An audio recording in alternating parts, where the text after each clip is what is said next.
Esse é o Mundo em Revolução e nós vamos falar agora sobre a situação na Ucrânia. Hoje, dia 24 de março de 2024, são 8 horas da manhã aqui no Rio de Janeiro, 1 hora da tarde lá em Kiev, no momento que eu gravo esse vídeo.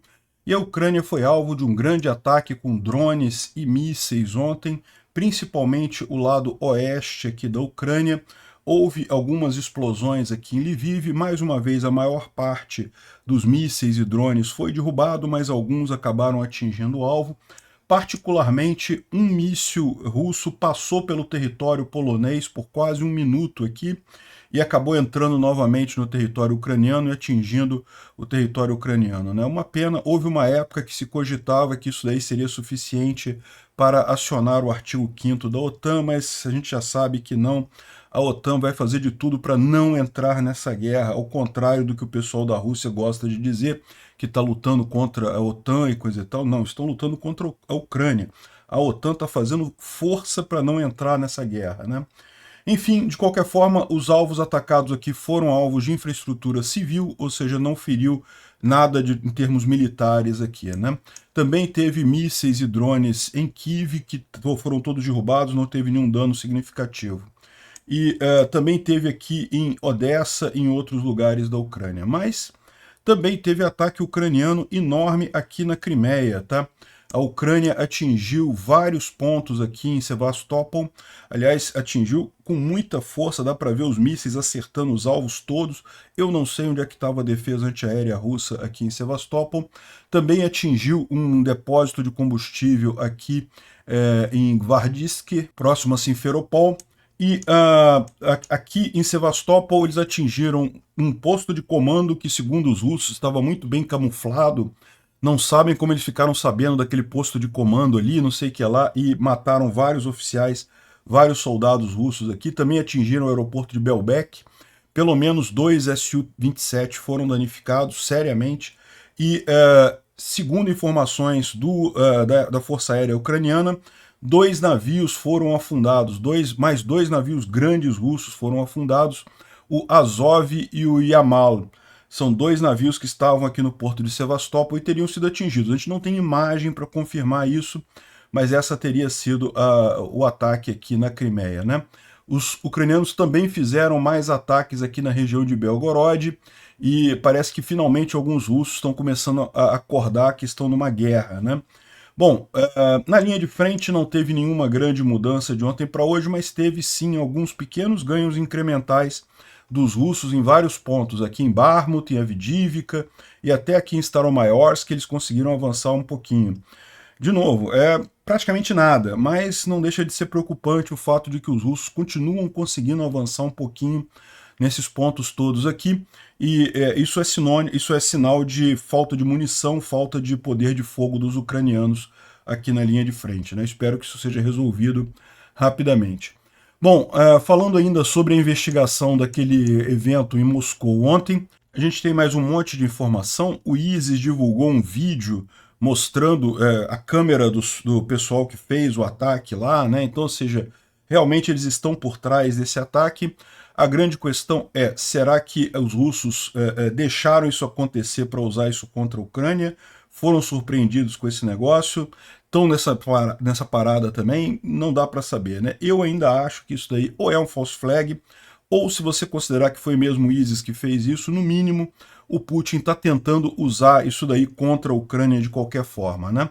Por exemplo, eles disseram que os terroristas russos estavam fugindo em direção à Ucrânia, mas agora a gente sabe que eles estavam, na verdade, a 19 quilômetros de Belarus. E a polícia de Belarus ajudou a pegar esses terroristas aqui. Ou seja, não, eles estavam em Briansk, como eu falei ontem, Briansk podia tanto ser para a Ucrânia quanto para Belarus. Agora para pensar, você é um terrorista fugindo da Rússia. Você vai tentar entrar na Ucrânia, onde você vai ter que passar pelos checkpoints russos na fronteira, porque para você chegar na fronteira com a Ucrânia aqui, não é só o lado ucraniano que tem que estar aberto, o lado russo também tem que estar aberto, né? Você passa por checkpoints. Fronteira em país em guerra é cheio de checkpoints. Você ia fugir para cá, um país em guerra, ou ia tentar entrar em Belarus, que não está em guerra com a Rússia, que a fronteira é muito pouco vigiada, porque é um país considerado amigo da Rússia, e a tentar, a partir de Belarus, entrar talvez na Polônia ou na Lituânia, enfim, em algum lugar aqui da comunidade europeia. A menos que esses terroristas fossem muito burros, é lógico que eles tentariam a saída de Belarus, né? Mas foram pegos, claramente aqui, o Putin continua insistindo que eles estavam indo para a Ucrânia e coisa e tal. Enfim, vamos falar sobre essas suspeitas todas que cercam aí esse evento aqui na Rússia também. Vamos falar sobre esses e outros assuntos em detalhes. As notícias foram sugeridas por Pistoleiro Papa, Maduro Pulou da Sacada e várias outras pessoas. Obrigado aí ao pessoal que sugeriu a notícia lá no nosso site, no wrevolving.com, e obrigado a você que está assistindo o nosso vídeo. Se você gosta do nosso conteúdo, por favor, deixe o seu like e se inscreva aqui no canal, né? Pois bem, vamos começar aqui com o ataque russo contra a Ucrânia. Foram 57 alvos aéreos, entre mísseis e drones, dos 29 mísseis Ra-101-555, 18 foram abatidos, uma porcentagem relativamente baixa para esses mísseis. Esses mísseis costumam ser facilmente abatidos pelos ucranianos. O grande receio é que isso tenha sido falta de munição antiaérea, né? Mas veja, os ataques foram focados no oeste, aqui, bem aqui na fronteira com a Polônia, em Lviv. Talvez tenha alguma coisa a ver com isso, né? E drones, dos 28 drones Shahed, 25 foram derrubados, então a grande maioria, isso aqui está de acordo com o padrão. Aqui a gente pode ver os padrões dos mísseis, então os Shahed vieram aqui, atacaram várias posições aqui no oeste também, e aqui em Odessa, no sul da Ucrânia. Dá para ver aqui também, ó, o ponto em que o míssil entrou na Ucrânia, entrou na Polônia, sobrevoou a Polônia um período, depois entrou de novo na Ucrânia e atingiu aqui, ou tentou atingir uma cidade ucraniana aqui próximo a Ivano-Frankivsk, né? A Polônia chegou a ativar os aviões dela depois que o míssil de cruzeiro russo entrou no espaço aéreo polonês, né? Mas decidiu não derrubar o míssil. Olha só que absurdo isso. Aqui, ó, no dia 24 de março, às 4h23, então isso aconteceu na madrugada do dia de hoje, houve uma violação do espaço aéreo polonês por um dos mísseis de cruzeiro lançados pela Federação Russa, né? O corpo voou para a Polônia, estava no espaço da vila de Uzerdo, próximo de Lublin, e passou 39 segundos lá, né? Ou seja, foi monitorado durante toda a viagem. Se houvesse alguma indicação de que o míssil russo fosse atingir algum alvo na Polônia, ele teria sido derrubado. Pô, obrigado, hein, Polônia. Podia ter derrubado mesmo assim, né? Sabendo que ele ia atingir um alvo na Ucrânia, né? O pessoal ali tem um monte de sistema antiaéreo, tem um monte de mísseis, não está com falta de mísseis antiaéreos, não está com falta de nada, podia ter derrubado o míssil, né? Enfim. Mas isso que aconteceu. Isso daqui foi a explosão que teve lá em Lviv. Então, segundo disse o prefeito lá da cidade, o alvo foi uma instalação de infraestrutura civil. Não houve alvos na cidade de Lviv em si. O único dano foi essa instalação de infraestrutura civil, que eles não falaram exatamente o que é aqui, né? Foi um total de 20 foguetes e 7 drones que tentaram atingir Lviv. Algumas russetes estão divulgando um vídeo como se o ataque em Kiev essa noite também tivesse sido muito sério essa madrugada, né, que tenha explodido um monte de coisa. Mostra um vídeo do primeiro dia da guerra em que realmente vários pontos em Kiev foram atingidos. Mas esse vídeo é antigo, é vídeo do dia 24 de fevereiro de 2022, né? Nessa noite não teve nada atingido em Kiev, foram todos derrubados os drones lá.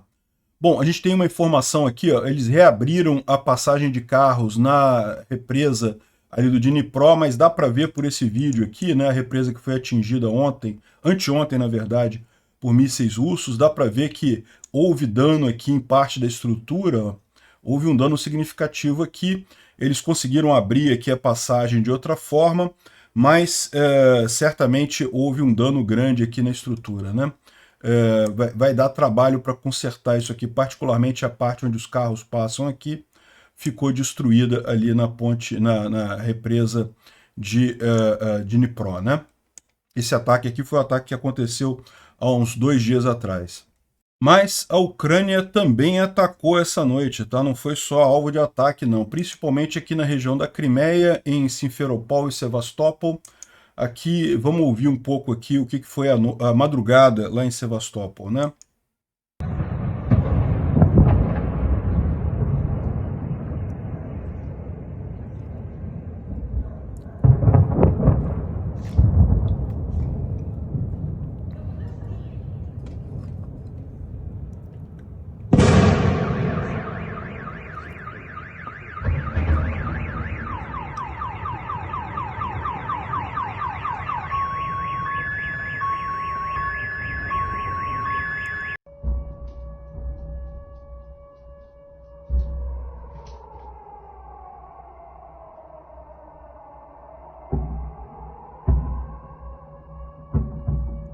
Bom, deu para ver aí os sons aí da batalha, mas depois saíram vídeos também que mostram os ataques em Sevastopol. Olha só, dá para ver os ataques de forma muito clara nisso daqui. Olha só.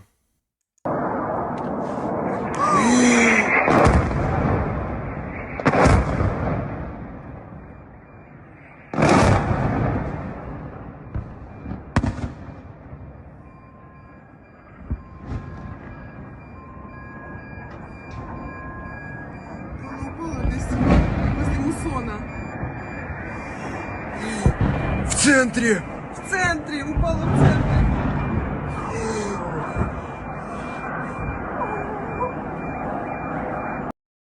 Deu para ver que um míssil aqui foi atingido pela defesa antiaérea, mas os outros, meu amigo, aqui nesse ponto aqui foram 3 mísseis direto um em seguida do outro. Eu vou mostrar para vocês o que era esse ponto aqui que foi atingido. Aqui teve, esse aqui acho que é o mesmo vídeo, né, o mesmo vídeo, mostrando aqui que teve um ponto da defesa antiaérea atingindo o míssil, mas teve muito míssil que caiu realmente. Segundo eles estão dizendo, foi um grande ataque com o Storm Shadow, ou Scalp, né? E aqui tem mais imagens desse ataque.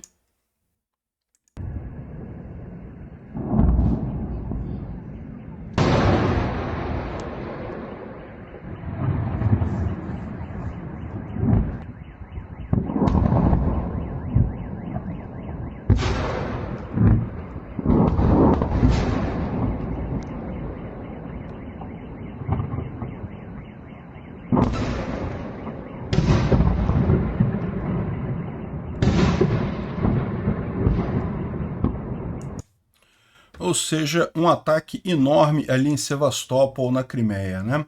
E a informação é que navios russos foram atingidos com os mísseis ucranianos. Isso a gente tinha informação ontem. O que a gente sabia era isso daí. Agora, hoje cedo, saiu a informação oficial da Força Aérea Ucraniana, dizendo que tá aqui que foram atingidos os navios Yamal e o Azov, né? Ambos foram atingidos aqui, são esses dois navios, são grandes navios de transporte de pessoal e carga, o que eles chamam de navio de desembarque, né? Esses navios estão sendo muito visados pelos ucranianos justamente porque são os navios que são usados para transportar equipamento militar em caso de falta da ponte da Crimeia, né? A estratégia ucraniana, vocês sabem, em algum momento os ucranianos vão destruir a ponte da Crimeia para poder tomar a península da Crimeia, poder tomar a Crimeia de volta, que é deles, né? E só que qual que é o problema? O problema é que se os russos tiverem uma frota de grandes navios de desembarque como esse, eles podem tentar abastecer os militares na Crimeia usando esses navios. A ideia ucraniana é justamente destruir esses navios. Quando tiverem todos destruídos, destrói a ponte da Crimeia e pronto, a Rússia ficou isolada ali na Crimeia, não tem como ser reabastecida, vai ter que abandonar a Crimeia, né? Essa é a estratégia. Quando que isso vai ser feito, a gente não sabe. Em algum momento vai, porque os russos não conseguem produzir novos navios, eles não conseguem entrar com navios pelo Estreito de Bósforo, porque pelas convenções internacionais a Turquia não permite que navios militares entrem em situação de guerra, né, para países em guerra.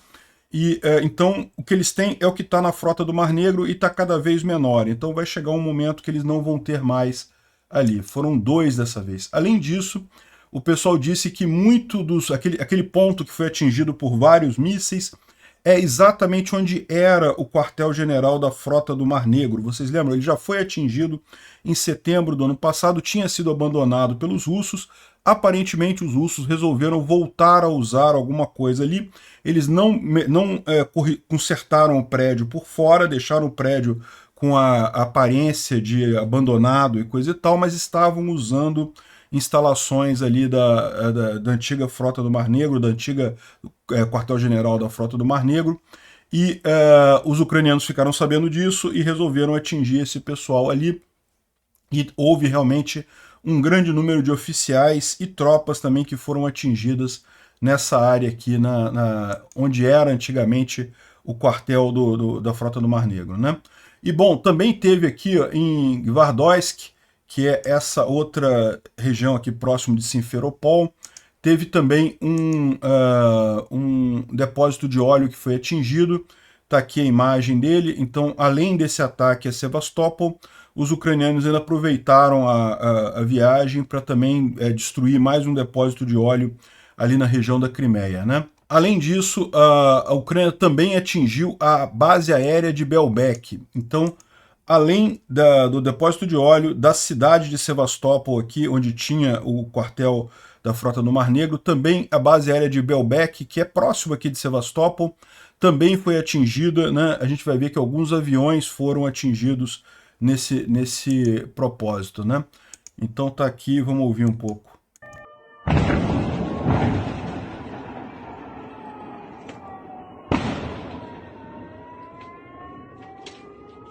Não dá para ver muita coisa, mas dá para ouvir ali alguma coisa foi atingida ali na região de Belbek, né? Bom, o pessoal está falando aqui, o Jay está sumarizando o que foi de resultado, e segundo ele foram os 2 navios russos, o Azov e o Amal, 2 aviões Su-27, na verdade a gente tem informação que teriam sido 3, sendo um que foi perda total, os outros 2 estão mais ou menos, né, talvez possam ser reparados. Um centro de comunicação russo, aquele campo de óleo ali que próximo de Simferopol, e uma base militar, um posto de comando de uma base militar, eliminando 40 russos, mas na verdade muitos oficiais, né? Aqui tem uma fonte de notícias dos russos falando sobre esse assunto. Aqui, ó. Houve um ataque trágico a Sevastopol. Mais de 30 militares foram mortos e 3 aeronaves foram danificadas. Como prometido, nós estamos falando sobre as tristes consequências do ataque em larga escala em Sevastopol. O que pode ser dito, não falaremos alguns detalhes, né, para não agradar o inimigo. Ou seja, teve mais coisa além do que ele está falando aqui, provavelmente são os navios, mas ele não quer falar aqui dos navios, então ele está falando só do que ele pode falar, segundo ele aqui, né? De acordo com fontes do Ministério da Defesa e entre os militares que estão em Sevastopol, o inimigo atingiu um posto de comando muito bem camuflado, onde estavam mais de 2 dúzias de oficiais no momento do ataque. Ou seja, esse posto de comando muito bem camuflado, de certa forma estava mesmo muito bem camuflado, era no próprio quartel-general da frota no Mar Negro, que tinha sido destruído em setembro. Os russos não repararam o quartel-general, estava o prédio todo quebrado, mas eles tinham reparado algumas salas dentro ali e estavam usando novamente, né? Também como resultado da queda de destroços dos mísseis destruídos, 3 aeronaves Su-27 foram danificadas no campo de Belbek. Um dos aviões está seriamente danificado, os outros 2 quase com certeza podem ser reparados, né? A gente não tem ainda confirmação de nada disso, evidentemente. De qualquer forma, excelente notícia. 3 aviões atingidos, um deles, no mínimo, foi para o saco completamente, provavelmente 2, né? E lembra, esse pessoal aqui é russo. Quando eles falam isso, eles tendem a pintar, a dourar a pílula, né? Então, provavelmente, os outros 2 também não estão possível, não é nada possível de ser reparado aqui, não. Em adição, os mísseis inimigos atingiram o local dos nossos marines, e eles também têm mortes ali. No total, como resultado do ataque, infelizmente, 34 militares foram mortos, 11 deles eram oficiais, 40 estão feridos, né? Como o inimigo descobriu sobre as instalações militares bem camufladas, é uma pergunta retórica. Infelizmente, não existem poucos traidores em Sevastopol. É mesmo, Sherlock? Não diga Sherlock, porque você invade um país, é lógico que todo mundo do país é contrário a você, vai te dedurar, evidentemente, né? Não são traidores. Traidor é quem está do lado dos russos, né? Esse pessoal aí são os patriotas ucranianos que estão entregando onde vocês estão escondidos, né? Além disso, também teve ataque em Belgorod, tá? Belgorod também sofreu mais uma vez aqui um grande ataque. Vamos ver aqui.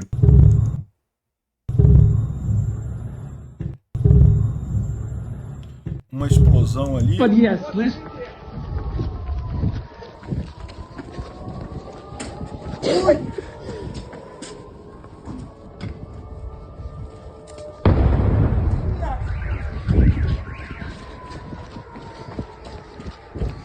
O pessoal fugindo, provavelmente procurando um abrigo antiaéreo, mas não conseguiu, né?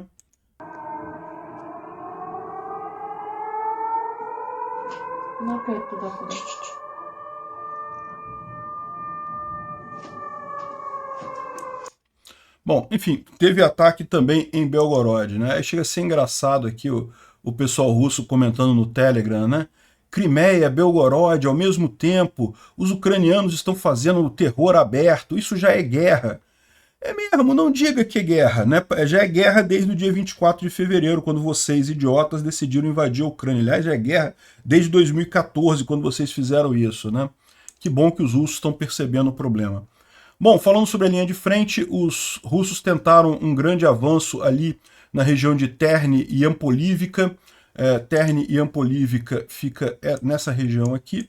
Eles estão tentando chegar aqui no rio Zerebets, para mais adiante tentar chegar até Lima. Fizeram um grande ataque ali, mas o ataque mecanizado deles foi repelido pelos ucranianos. Dá para ver aqui os tanques todos ficando pelos caminhos, né? Mais uma vez os russos perdendo um monte de tanques aqui, ó, dá para ver a coluna de blindados dele toda sendo destruída nessa tentativa de ataque ali em Ampolivica, né? E aqui foi na área de Avdiivka, um blindado russo tentando avançar ali em Avdiivka e atingiu uma mina e acabou sendo destruído também, não conseguiu avançar. Isso daqui é um ponto curioso, que os blindados russos, na verdade, os russos têm usado cada vez mais blindados de transporte de pessoal e veículo de apoio à infantaria, ao invés de usar tanques propriamente ditos, né? Aqui o pessoal está fazendo uma comparação aqui entre a quantidade proporcional de tanques e blindados de outros tipos que os russos estão perdendo, né? Então dá para ver que vem aqui uma linha mais ou menos constante, o que faz sentido, porque geralmente o ataque você faz com um tanque na frente, os outros blindados vindo atrás. Agora, de repente, você tem um pico aqui na perda de blindados sem um aumento correspondente do número de tanques, né? E o que o pessoal está teorizando aqui, a gente não sabe, é que a Rússia pode sim estar ficando com poucos tanques na linha de frente.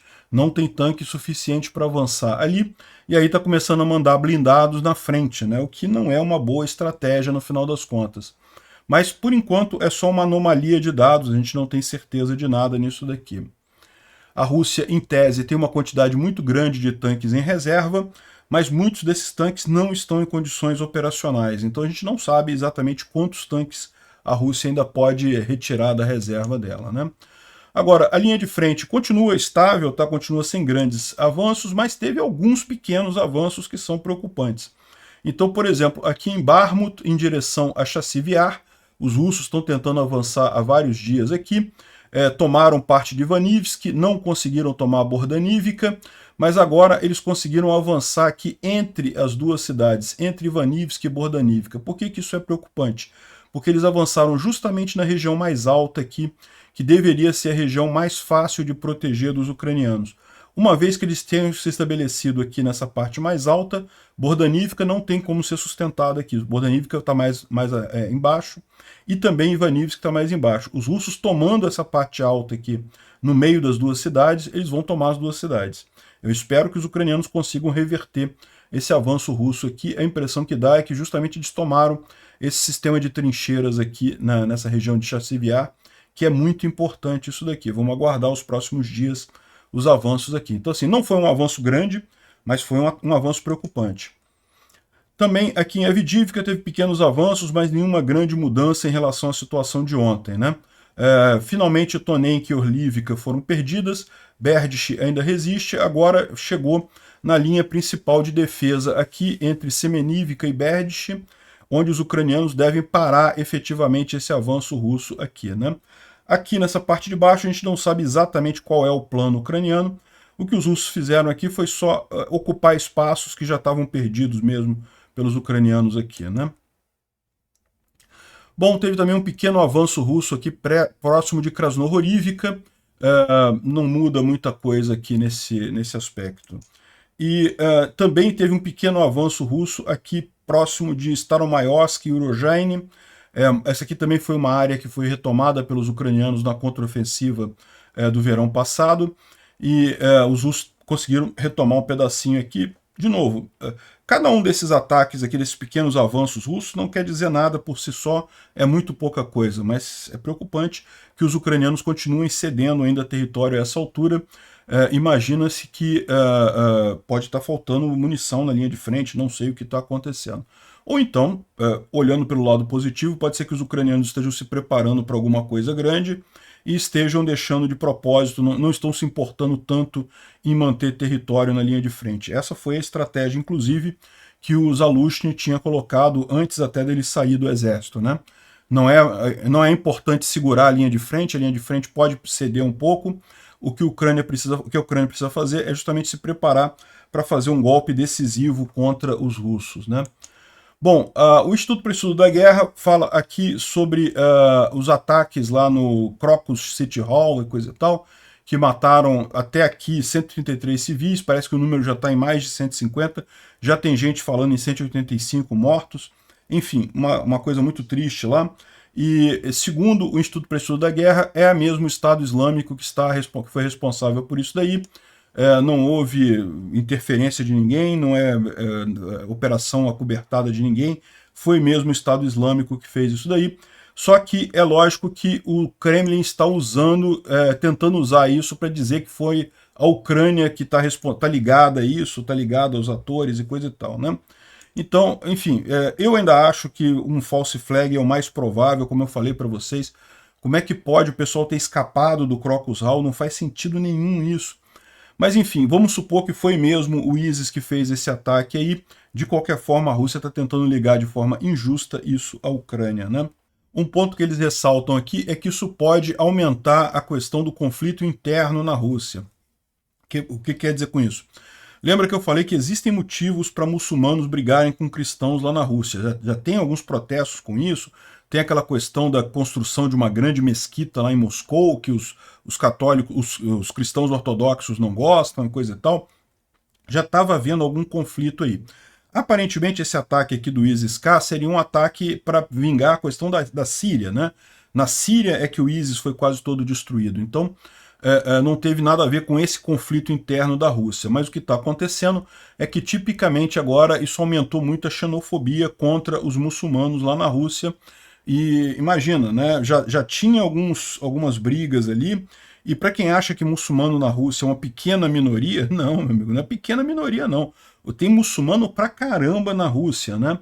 E então isso pode gerar um conflito muito sério aí e pode inclusive afetar a linha de frente, porque você lembra, tem várias unidades dos chechenos, de outras etnias muçulmanas ali lutando contra a Ucrânia também, né?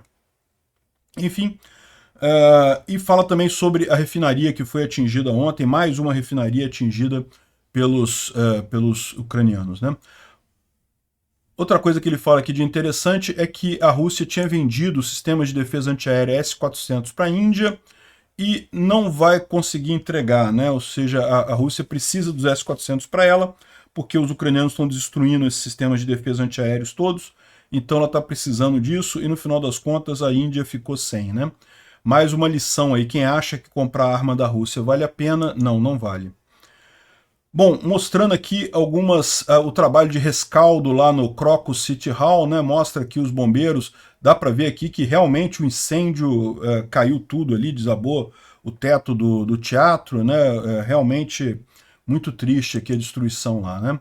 O ISIS lançou um vídeo com esse ataque lá em Moscou, gravado pelos próprios pessoas que fizeram o ataque, então meio que não tem como dizer que não foi o ISIS que fez, aparentemente foi, a menos que isso aqui seja tudo um grupo de ISIS, FSB se fazendo passar pelo ISIS, né?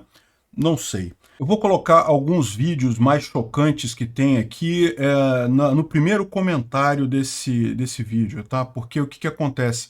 Botar na descrição, me alertaram que o YouTube costuma bloquear vídeo também, porque na descrição tem links para coisas ruins, então eu não posso botar na descrição do vídeo, eu vou colocar no primeiro comentário fixado aqui, talvez até use uma outra conta para comentar nesse vídeo, mas vou botar no primeiro comentário fixado os links para quem quiser ver isso daqui, adianto que é bastante gore, né?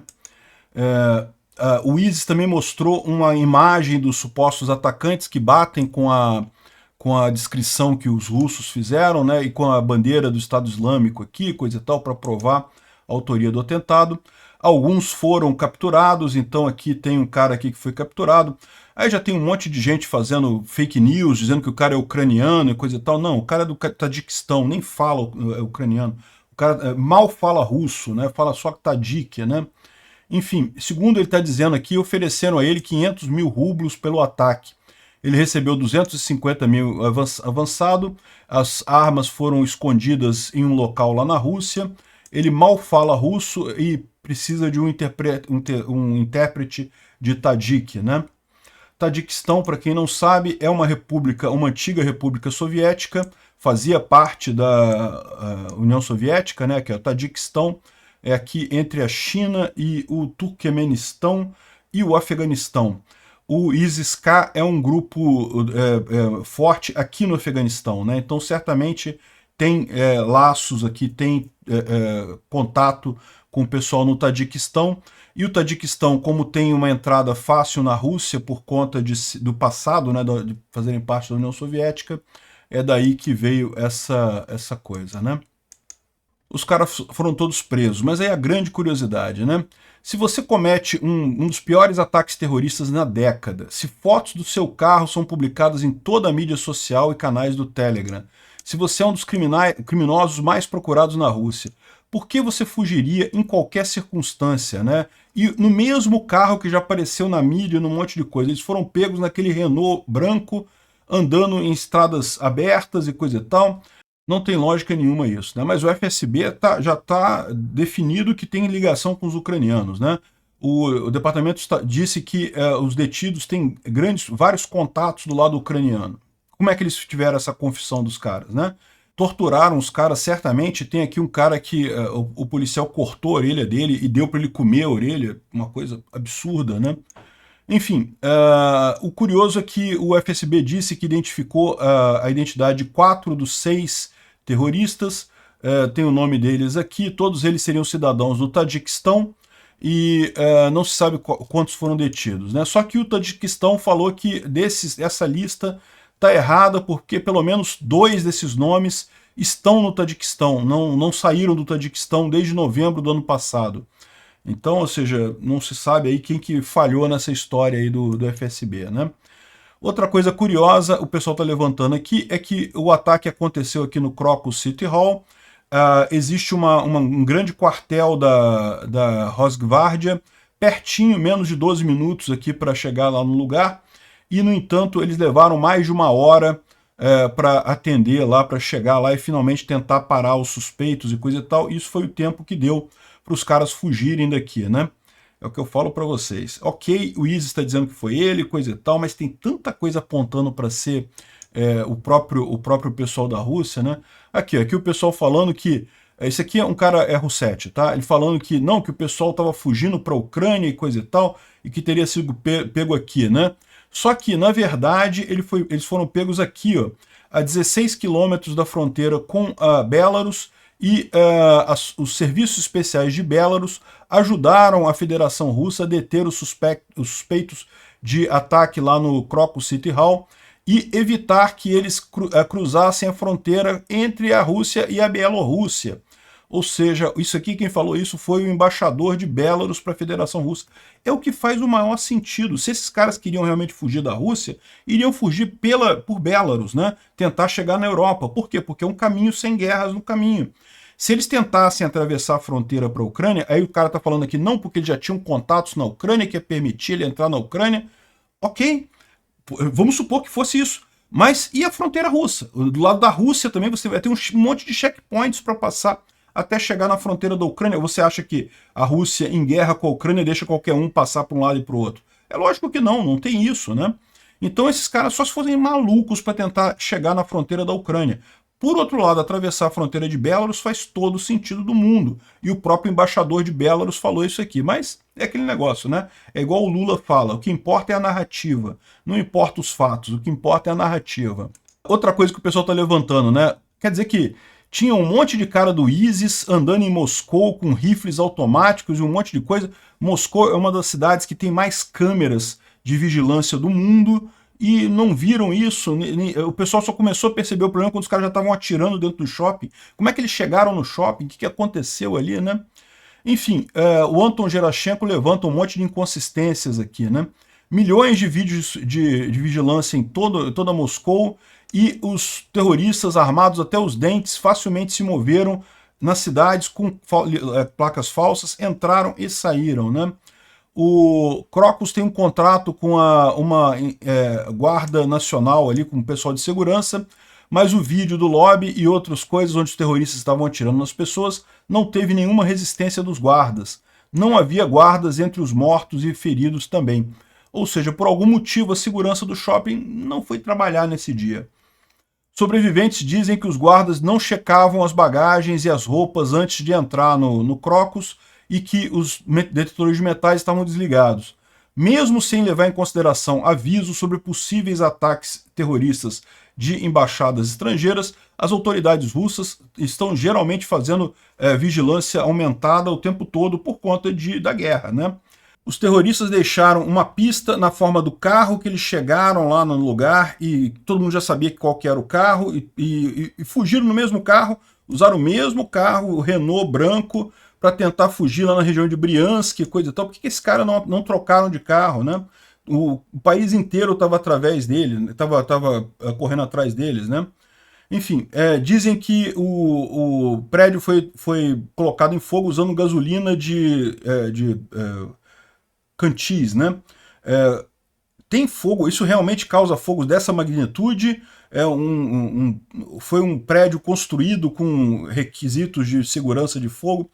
Bom, isso daqui a gente não sabe, né? Porque realmente o que a gente tem visto é que lá na Rússia os padrões de segurança contra incêndio não são essa coisa toda, né?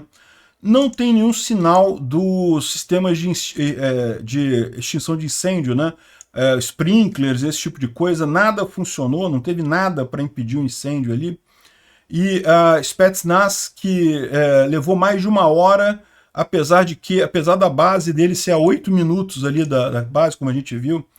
Ou seja, os bombeiros não tentaram apagar o incêndio antes da Spetsnaz chegar, ou seja, é quase como se alguém estivesse interessado em ter mais mortes e no escape dos terroristas, né?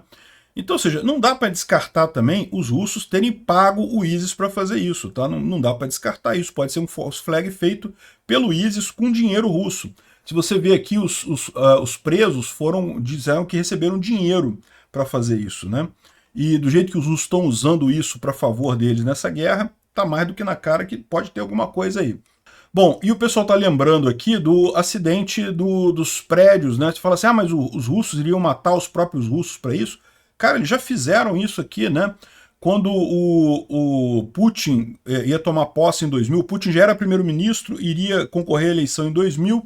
Nesse meio tempo, houve uma explosão num prédio que foi um atentado terrorista, feito por chechenos, supostamente, mas depois a gente ficou sabendo que tudo foi organizado pelo FSB. Então, assim, dá para ter certeza que isso daí foi uma false flag, foi feito pelo FSB, esse ataque lá na Crocus Hall? Não dá para ter certeza, mas que pode ter sido feito, pode, né? Bom, e tem umas fake news andando por aí de que o ISIS foi pago por Israel e não sei o que lá, e coisa e tal.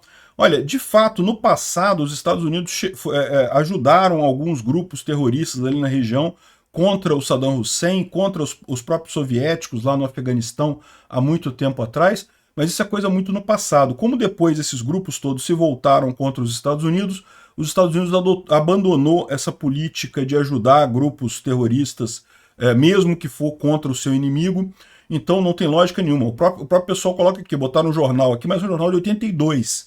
Realmente, no passado houve isso. Hoje em dia não tem mais, não tem lógica nenhuma, né?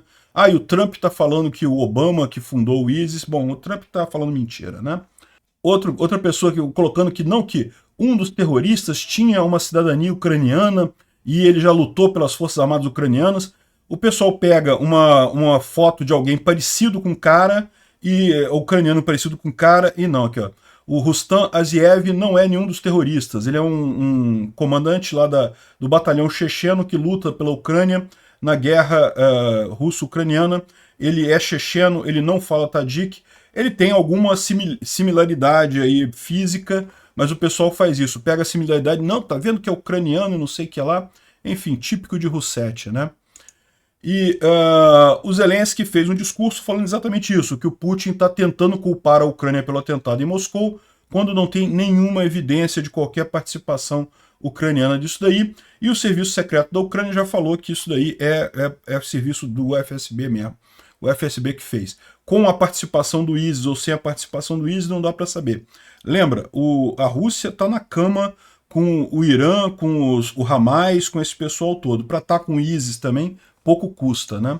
E só para lembrar, né, nessa noite que teve o atentado na Crocus City Hall, a Rússia bombardeou um centro de saúde para crianças ucranianas doentes em Kharkiv na mesma noite, tá? Não foi isso no passado, não. Na mesma noite destruiu o centro aqui. Isso é terrorismo e a culpa é da Rússia.